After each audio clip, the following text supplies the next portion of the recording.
Сайн байцгаана уу эрхэм үзэгчдээ. Ёёг анагаахын нэвтрүүлгийн маань энэ удаагийн дугаар эхлэхэд бэлэн боллоо. Ингээд нэвтрүүлэгтээ анхаарлаа хандуулно. Нэвтрүүлгийн ерөнхий ивент тэтгэгч Монгол M-Impex концерн.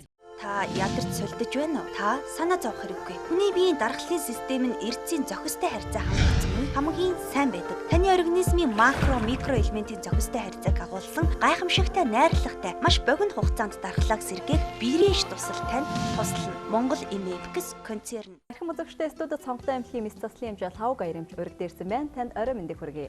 Баярлалаа та бүхэнд орой мэнд хүргэе. Хоёр улирлын өмнө болцоохон эмчт хоёр мацаг барьж тур харгаар одоо үзэгчдэдтэй нэгэн зөвлөгөө өгч за тэгээд тур харгуудын талаар нэвтрүүлэг хийсэн маань маш олон хүмүүст хүрсэн байгаа. Тэгээд эдгээр хүмүүс маань болон үзэж чадаагүй олон үзэгч нар ер нь тархалт гэж юу хэлээд байна уу? Тархалтаас яаж ангижрах уу? Яаж бас эрүүл зөв галбартай төгсдөгөл төр сайхан амьдрах вэ гэдэг маш олон асуултуудыг тавьдаг л да. Энэхүү одоо та бүхний тавьсан асуултыг үндэслэн өнөөдөр лав гаярэмжтэйгээ тархалтын тухай за мөн одоо яаж хэрвээ та хэрхэн тархан болцсон байгаа бол тур харгуудын талаар одоо яг нэвтрүүлгээ бэлтгэхээр шийдээд байна. Тэгээд ер нь яг тарган хүн гэж ямар хүнийг хэлээд байгаа юм бэ? Би тарган гэж өөрөө өөртөө хэлээдэг, зарим нэг нь хүмүүсийг орчлоод байдаг. Тэг яг ерөнхийдөө бол тарган гэдэг бол хүн болгонд тийм сайхан сонсогддог үг биш л дээ. Гэхдээ ерөнхийдөө өндөр хөгжсөн орнууд ялангуяа суурьшил нийгэмд орцсон энэ газруудад бол таргалалт гэдэг бол одоо маш том нийгмийн проблем болж гарч ирж байгаа. Тэгээ энэтэй одоо яаж тэмцэх вэ? Энэ өөрөө хүнд ямар муу талтай юм, ямар ачаал бүгдэлтэй юм гэдгийг нэлээд сайн судалсан. Тэгэхээр Америкийн нэгдсэн улсад энэ судалгаанууд одоо хамгийн их явагддаг. Яагаад гэвэл Америкийн нэгдсэн улс маань өөрөө одоо дэлхийд дээр хамгийн их өндөр таргалттай орнуудын тоонд ордог. Тэгэхээр энэ Америкийн судалгаагаар бол нийт хүн амынх нь 65-аас 70% нь одоо таргалалттай байна гэж үздэг. Америк хүмүүсийн. Тэгээд энэ таргалалтын улмаас одоо өвчнөд нэрвэгдэж байгаа хүмүүс бол эдэн саяараа тоологддог.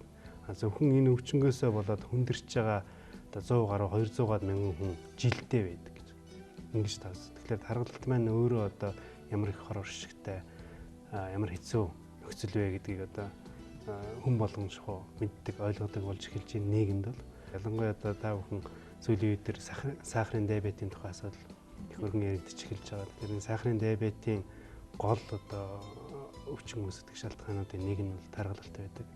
Мөн одоо тэр артерийн даралт ихсэх өвчнүүдийн тухай, зүрхний өвчнүүдийн тухай ойлголтод байдаг. Энэ өвчнүүдийн одоо хүндрэлүүдийн гол шалтгаан нь бас таргалалт байдаг.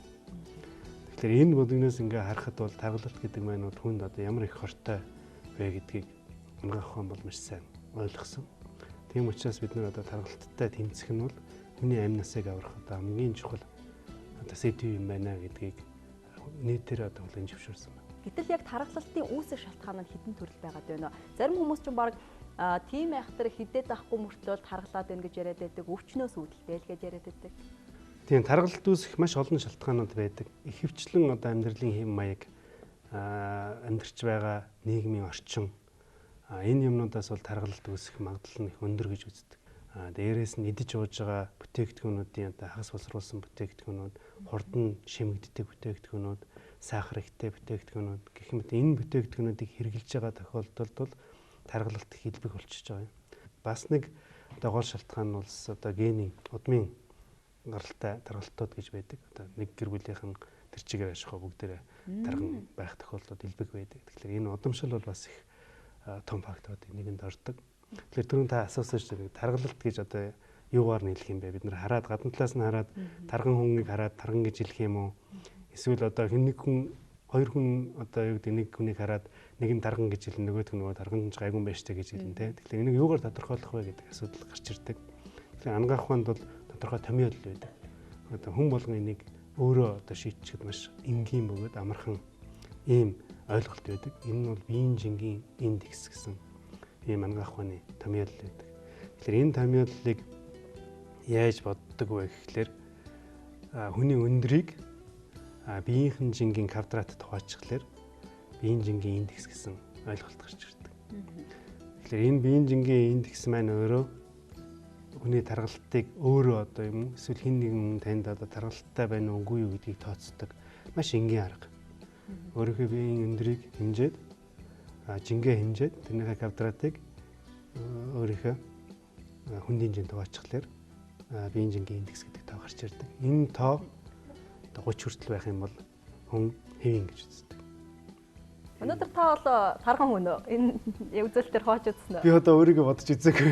Одоо тэгвэл бодоод үзчихэж бас болох юм байна. Тэ энэ бол хүн болгон өөрөөсөө шууд одоо цаас арандаа аваад тэгэл өөрийнхөө жингийг тооцоо килограммаар тооцоод өндрөө сантиметрээр тооцоод тэгээд метр метрээр тооцоод тэгээд тэрийг квадратаар нь үржүүлээд. За энэ бол жим байна тий? Жин өндрийг 2 квадратаар нь үржүүлээд 2 дахин үржүүлсэн тий. Тэгэхээр тэгээд жиндээ хуваачхлаар тодорхой тоо гарч ирнэ. Ихэвчлэн одоо тань шиг дуранхай хүнд бол дээд гэдэг 10 хэд ч гэдэг юм уу. Дундаж үзүүлэлт бол нэг 20 орчим. 30 дотор л байх байх. Жоохон тарган над шиг хүнд бол одоо юу гэдэг юм 30 орчим ч гэдэг юм уу те. Ийм үзүүлэлтүүд гарч ирдэг. Ерөнхийдөө бол 30-аас доош үзүүлэлт бол хэвийн үзүүлэлт гэж үздэг. 10-аас доош үзүүлэлтийг туранхай хүн гэж үзнэ. Тэ. Тэгэхээр бас энэ дотроо бас хэлбэлцэлтэй хэвийн хэлбэлцэлтэй байх юм шүү дээ. Тэгээ энээс хамаарч нэг тарган туранхай гэдэг ойлголт бий болно гэсэн. Хүн нэгэн хараад биш байх юм шүү дээ. Ёёг ангаахна. Сүүлийн үед бол тархалттай хүмүүс бол маш богинохон хугацаанд хялбар аргаар турахыг хүсдэг болсон. Түүнээс холбоотой одоо ийм хэрэглэгч байдаг юм уу, өөхөөс оруулагч байдаг юм уу, олон төрлийн турх аргуудыг бас хэрэгжилж байна л да. Эдгээрээс маань бас сүүлд шинжлэгдэж одоо гарсан шинжилгээ ухаанд нэвтэрсэн турх аргууд бий юу? Тэгээ яахан зөвөр ерөнхийдөө ангаах ухаан яг энэ талаар ч нь судалгаа хийсэн л да. Хүмүүс ерөнхийдөө тархалтаас болоод одоо ямар байдалд хүрж байна гэх. Түрүүний миний ярьсан нэг шууд эрүүл мэндэд нь амь насанд нь нөлөөлөхөөс гадна хүнд өөр ямар одоо хортой нөлөөлөл ашиггүй үйл явдлууд тархалтаас болж бий болж байна гэхлээр энэ маш олон төрлийн эм тариа, хувцас. Тэгээ энэ бүх юмд тарган хүмүүс тусдаа нэмэлт санхүүжилт хийх тухай асуудал гарч ирсэн тий амьдралаа. Дээрээс нь одоо тархалтаасаа болоод өөрийн одоо хэвийн амьдарч байгаа хүмүүс шиг амьдрах тэр нөхцлүүд нь хязгаарлагдаж эхэлсэн. Тэгэхээр хүн болгон энээс болоод одоо санаа зовж эхэлсэн байна шүү дээ. Өөрт нь проблем үүсэж эхэлсэн. Зөвхөн өвчнгөөс гадна нийгмийн хувьд одоо хүмүүс том проблем үүсэж эхэлсэн. Тэгэхээр энээс бид нар яаж салах вэ? Сүүлийн үед бол маш олон төрлийн тураах эм тарианууд, эмчилгээнүүд гарч ирсэн. Мэдээж одоо уламжилт дасгал, гимнастик, хоолны дэглэм гэх мэт энэ аргууд одоо хүртэл хэрэглэгдэж байгаа. Гэтэ энэ аргууд бол бас муу аргууд биш. Энэ бол тодорхой хэмжээний тархалтын хэмжээ ямар хэмжээнд байна гэдгээс хамаарч эмчилгээний аргууд маань дотроо бас маш олон янз байгаа. Тэгэхээр эхний хамгийн энгийн аргууд нь бол одоо дасгал, гимнастик, хоолны дэглэм, амьдралын хэм маягаа өөрчлөх. Дараагийн үе шатууд нь болохоор тодорхой хэмжээний эм тарианууд хэрэглэх, бүтээгдэхүүнүүд хэрэглэх тухай асуудлууд гарч ирдэг. Тэгээ энэ юмнууд нь одоо үрдэн муутай болж байна. Эсвэл тухайн эм тариа бүтээгдэхүүнүүдийн хортой нөлөөлөл нь тухайн хүний эрүүл мэндэд ахуйд нь хортойгоор нөлөөлж эхэлж байгаа. Энэний дараа бол яах вэ гэдэг гарцын тохиолдол гарч ирж байгаа тийм. Хэдийгээр одоо маш олон хүмүүс өөрийнхөө ахуй амьдралыг өөрчлөх, гоо сайхандаа анхаарах энэ үүднээс бол маш олон төрлийн тураах аргуудыг хэрэгжилж байгаа. Гэлээ гэхдээ тодорхой төвшөнд хүрээд бууж өгч байгаа. Эсвэл зарим нь залхаж байгаа шүү. Тэгээ энэнийхээ дараа бид нар яах вэ гэдэг асуудал гарч ирсэн. Тухайн хүнд зөвөр багтаагаар гоо сайхны онцгой алдуулахгүйгээр одоо богино хугацааны эмчилгээний аргуудыг бас нэвтрүүлэх боломжийг бий болгож байгаа. Ингэснээрээ бид нар мэс заслын аргаар одоо тархалтаас бас сэргийлэх. Тэр нь тархалтаас үүссэн янз бүрийн одоо өвчнүүдийн хүндрэл, өвчнүүдээс өөрөөс нь урьдчилан сэргийлэх боломжийг бас бүрдүүлж гисэн гэж ойлгож байна. Мэс заслын аргаар гэсэн чи юу гэсэн үг вэ? Мэс заслын арга гэдэг нь өөхс оруулах маань үгүй юу? Тэгээ яг өөхс оруулах энэ төр гэдэг бол гоо сайхны тухай асуудал тийм. Ерөнхийдөө байгаа ямиг аваа хийчих тухай асуудал. Тэгэхээр бид нар эмчилгээний гол зорилго маань өөрөө шалтгааны нэрлэх тухай асуудал тийм. Өөхс оруулна гэдэг бол зөвхөн байгаа ямиг авах тухай ойлголт шүү дээ. Тэгэхээр шалтгааныг арилгаж байгаа юм биш. Тэгэхээр өөх дахиад ургана шүү дээ. Дахиад бий болно тийм. Хэрвээ шалтгаан нэрлэх бол тэгэхээр шалтгаан нь юу байж болох вэ гэдэг тархалтын ерөөсөө энгийнээр ойлгож байгаа ойлголт бол хүнд орж байгаа бүтээгдэхүүнийг багасгачих хэрэгтэй. Шимэгдэж байгаа бүтээгдэхүүнүүдийг багасгах тухай. Ерөөсөө эмчилгээний үндсэн зарчим маань тэр байхгүй юу? Хоолны дэглэм бариад байна гэдэг чинь баг хооллох тухай асуудал ярьж байгаа. Эсвэл хоол өөрч шимэгдэж байгаа тэр илүү одоо тижээл өгдөг тэр бодисуудыг өөрийнхөө хоолны орцноос хасах тухай асуудал ярьж байгаа. Эсвэл ийм хэрэглээд байна гэдэг нь шимэгдэх гээд байгаа тэр хоолнуудыг шимэгдэхээс өмнө туугаар гаргачих тухай. Тэ тураах эмчилгээний ерөөсөн үндсэн арга нь бол зарчим нь бол тэр шүү дээ. Тэгэхээр мэсэслийн зарчим маань өөрөө бас л тийм юм байна. Очиж байгаа бүтээгдэхүүнийг бага байлгах тухай. Тэгэхээр энийг юугаар нь хэмжиж болох вэ гэхээр ходоодоор хэмжиж болно. Хүн ходоод бага байх юм бол бага идэнэ. Нэг аяга бага байхад тэрний хэмжээгээр бага идэх гэдэг шиг ходоод бага байх юм бол бага идэнэ. Бага идэх юм бол тархалах шалтгааныг бас багасгаж өгнө. За одоо л ойлгож байна. Аха. Бас гайхаад ямар холбогдлоо юу ярих гээд байна гэдээ бас үзэгчд маань ч гэсэн гайхаж байсан байж магадгүй. Энэ бол ер нь бол тийм түгээмэл биш ойлголт. Хүмүүс бол ялангуяа энэ ходоодыг багасгах талаар бол бараг сонсож байгаагүй байх. Зарим нэг нь. Тийм тэгэхээр яг ерөөсөө ангаах маань тухайн таргалтын шалтгааныг л арилгах үндсэн тийм зорилготой байсан. Гол зорилго нь тэгжээж одоо хүмүүсийн тэр үр ашиггүй хэрэглээд байгаа олон дахин хэрэглээд ашиглаад байгаа тэр бүтээгдэхүүнүүдээс салгаж өгөх, тэр санхүүгийн ачааллаас нь багасгаж өгөх тухай асуудлыг л тооцсон л да. Тэгээд мэсаслын аргаар энийг шийдэж болох юмаа гэдэг асуудал бол аль эрт бий болсон. Гэхдээ тэр нь өөрөө мэсасл нь өөрөө их өндөр эрсдэлтэй байсан. Дээрээс нь гоо сайхны хавьд бол маш төвхтэй байдлаар оруулж ирсэн. Нээлттэй хагалгаа гэдэг маань өөрт ямар хэмжээний шарх үүсэх вэ? Хамгийн багаар бодоход ходоодыг одоо багасгахын тулд 20 см, 15-20 см гидсэн зүслэг хийх тухай асуудал яригдсан. За тэгвэл яг одоо гол сэдвлэгээ орох гэж байна. Орохын өмнө бас манай нэвтрүүлгийн ерөнхий ивент тэтгэгч Апугийн Fruta Juice-ээр таныг дайлж байна. Баярлалаа. Энэ Fruta Juice ч гэсэн бас таргалтын эсрэг эмчилгээний нэгэнд орох байна. Аха, эрүүл мэндэд ээлтэй тийм ээ. Алимны сайхан хамтдаа juice өгдөг шүү дээ. Нэвтрүүлгийн ерөнхий ивент тэтгэгч Монгол Impex концерн. Та ядарч сулдаж байна уу? Та санаа зовох хэрэггүй. Хүний биеийн дархлын систем нь эрдэсийн зохистой харьцаа хангалтсан хамгийн сайн байдаг. Таны организмын макро, микро элементийн зохистой харьцааг агуулсан гайхамшигтай найрлагатай маш богино хугацаанд дархлааг сэргээх биерийн тусал тань туслана. Монгол Impex концерн. Праспан нь цэрэг ховхолж ханиалгыг эмчилнэ. Мөлхөө ногоон ургамлын ид шиднэ. Энэхүү праспанд л агуулгдсан байдаг юм. Ханиалганы эсрэг праспан таны гэр бүлийг хамгаална, эмчилнэ. 100% ургамлын гаралтай энэхүү бэлтгэлийг хөхүүл хүүхдээс эхлэн том хүн хүртэл хэрэглэж болно. Яяг ангаах нь. Ходоодоос маань авнаа гэж байгаа. Тэгээ ерөнхийдөө хэвийн хоол уусруулах замын бүтцэн энэ өөрөө байна. Тэгэхээр хүн өөрөө хоол идэх дур хүсэл дээрээс нь хоолыг шингээх тэр боломж нь бол ходоодноос бас их хамаардаг. Хоол улсруулах замын ходоодноос их хамаардаг. Ягаад гэвэл эдсэн юм маань эхний 30 минутанд ходоодн дотор өөрөө хадгалагдаж үлддэг.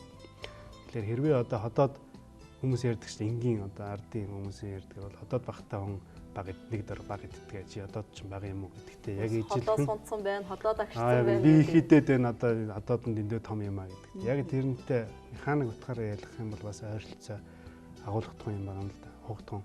Тэр бид нар энийг ходоодны хэмжээг багасгах юм бол хүнд хоол идэх дуршил нь өөрөө бага байна. Дээрээс нь нэг удаа хооллох хэмжээ маань өөрөө бас бага байна. Хамгийн энгийн ойлголт нь бол орж байгаа нүхнийх нь хэмжээг багасгах гэдэг ойлголт. Тэгэхээр одоо жижиг юмар цөөхөн юм орно. Тэгэхээр хүн болон одоо удаан суугаад идэх сонирхолгүй тодорхой хэмжээнд идэнэ. Тэр нь нэг дор бага идэх шалтгаан болж байна. Дараагийн нэг арга нь бол ходоодыг өөрийн хэмжээг нь багасгах. Хэмжээг нь багасгачихлаа. Тодорхой хэсгийг тайраад авчих юм шүү. Энэ тийм. Тодорхой хэмжээгээр тайраад авчих юм бол тэрэн дотор агуулгадах бүтээгдэхүүн одоо хоолунд маань өөрөө бага байна. Ингэснээр хүн бас их идэж чадахгүй бол. Ямар сайн юм бэ? Аюултай биш үү? Яг нь ерөнхийдөө ходоодыг бага болгосноор ходоодонд байгаа бүтээгдэхүүн шимэгдэх үйл явц нь багасна гэсэн ойлголт бол байхгүй юм байна л да. Орж байгаа бүтээгдэхүүн бол хангалттай хэмжээгээр шимэгдэх боломжтой гэж ойлголт. Эцэг шинжилгээ ухаан бол тийм болохоор ходоодны хэмжээ багаснараа одоо эргэтэн системд нөлөөлөх үү? Хүний авч болох одоо эрүүл физиологид ханагдах тэр бүтээгдэхүүнүүдийг хангалттай авах боломжтой гэж үздэг. Нэгэсэндээ таргалалт маань өөрөө хүнд авч болох физиологийн тэр бүтээгдэхүүнүүдийг хэвийн хэмжээнээс нь илүү аваад байгааг л таргалалт гэж үздэг байхгүй шалтгаан гол шалтгаан. Хэрвээ тэрийг багасгаад зөв хангалттай ерөнхийдөө эрүүл авч явах тэр хэмжээний хангалттай хэмжээний бүтээгдэхүүнийг авдаг тэрнээс илүүг нь авдаггүй ийм хэмжээнд хүрэхэл тухай асуудал байна. Тэгэхээр тэр багасгачих юм бол тэр бол бас боломжтой гэж байна. Тэр үр дүндээ хүрэх тухай. Бас нэг асуудал нь бол ерөөсөө явдаг замыг богиносгочих бас болох юм аа гэж. Нэг 12 нутлаа хоол боловсруулах замын яг үнэ. Хоол боловсруулах зам чинь өөрөө хотоод одоо нарийн гизгээд 4-5 м урт гиз, бүдүүн гизгээд өшөө 1 м гаруй урт гиз. Ийм замыг туулж иж хүний одоо хоол эдсэн бүтээгдэхүүн бийж шингэдэг байна шүү дээ. Тэгэхээр энэ 6-7 м урт замыг 3 м юм уу 4 м болоод багасгачих юм бол тэр хэмжээгээр бийж шимэгдэх бүтээгдэхүүн бас тэр хэмжээгээр багасгах боломжтой. Бүр 2 дахин багасгаж байна тий. Тэгж багасгачих боломжтой юм аа гэж үзэж байна. Тэгэхээр энэ нэг аргаар бас таргалтаа сэргийлж болох юм аа гэсэн. Ийм 3 янзын зарчим байдаг. Хагалгааны зарчим байдаг. Тэгэхээр одоо мисцаст орсны дараагаас эхлээд турн өөхөн шимэгдэн гэсэн үг үү? Гэхдээ яг ерөнхийдөө бол мисцасл хийснээр тодорхой хэмжээний одоо тураалт бий болно. Богино хугацаанд үүснэ.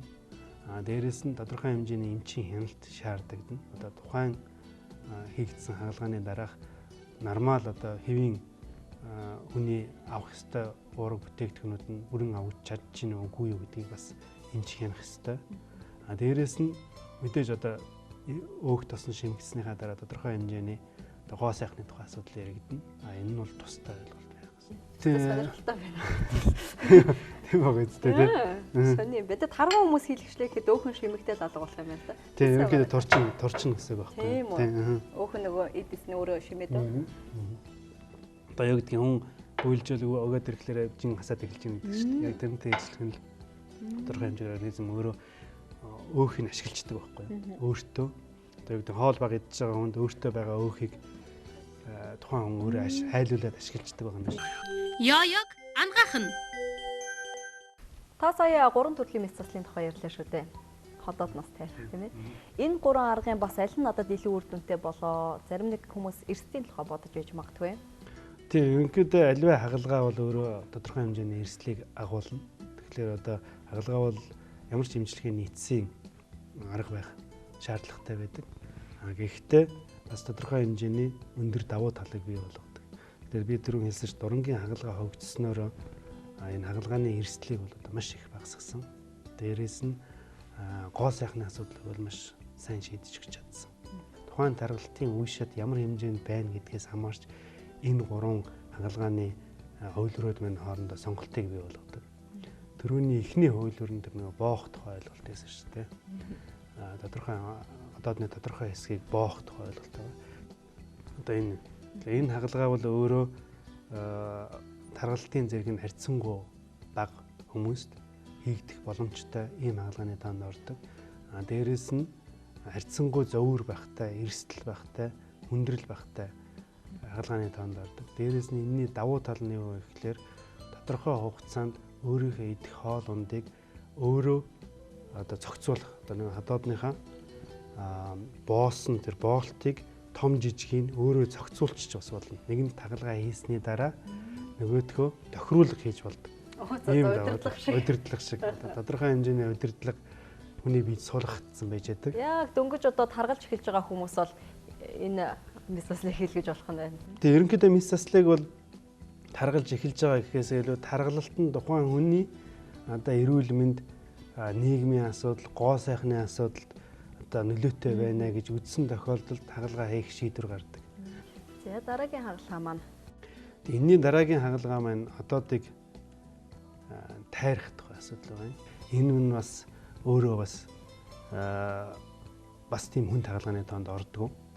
Бас энгийн хагалгаануудынхаа тоонд орно. Хүн зовөр багтай, дээрээс нь эрсдэл хүндрэл багтай бас их хөргөн хэрэглэгддэг хагалгаануудын тоонд ордог. 3 дахь хагалгаа нь бол одоо нөгөө хоол боловсруулах замыг богиносгох.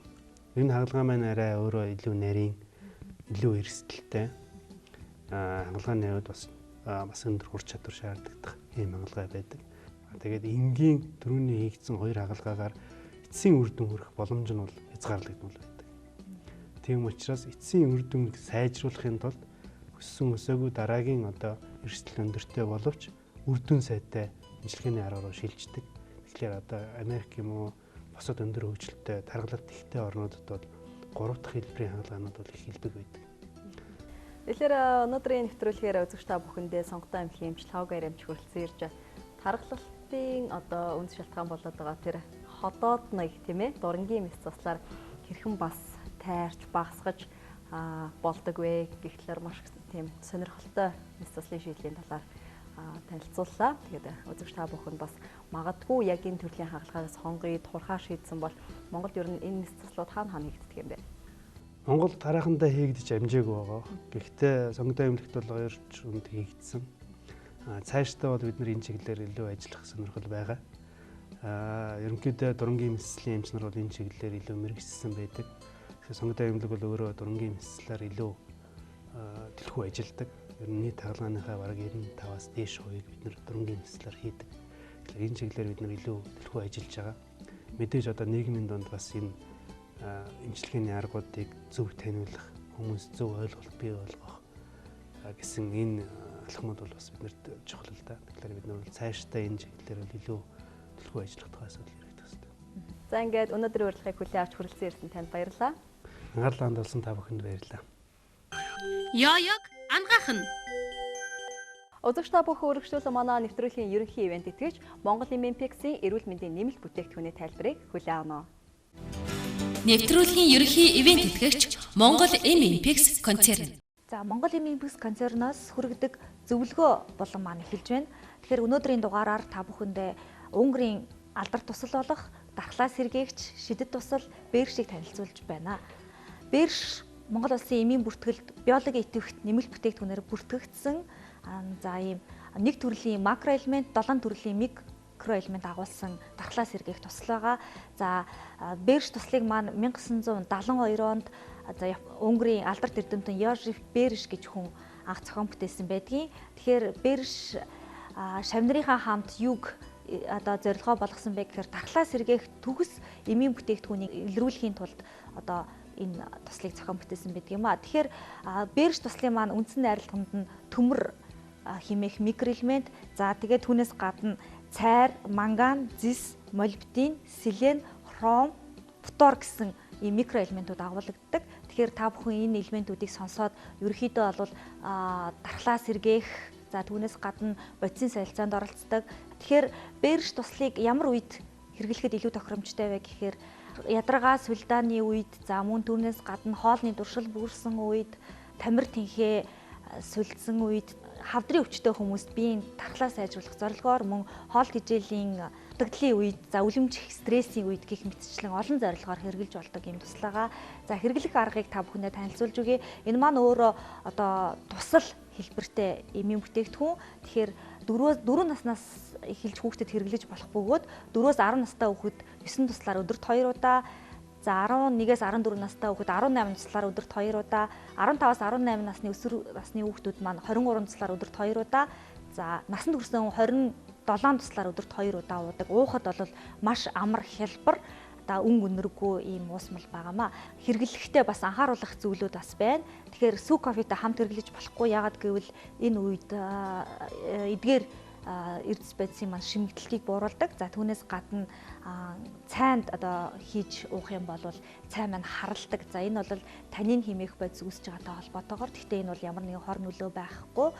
Жимсний шүүс юм усан тусаач хэрэглэнэ. За тэгээд хамгийн гол анхааруулах зүйл маань витамин С-тэй хамт хэрэглэхийг зөвлөж байна. Та бүхэн маань мэдж байгаа. Витамин С төмрийн шимэгдэлтийг сайжруулдаг шүү дээ.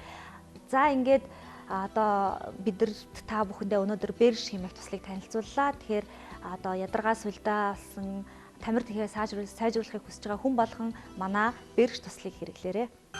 Яаяг ангахна.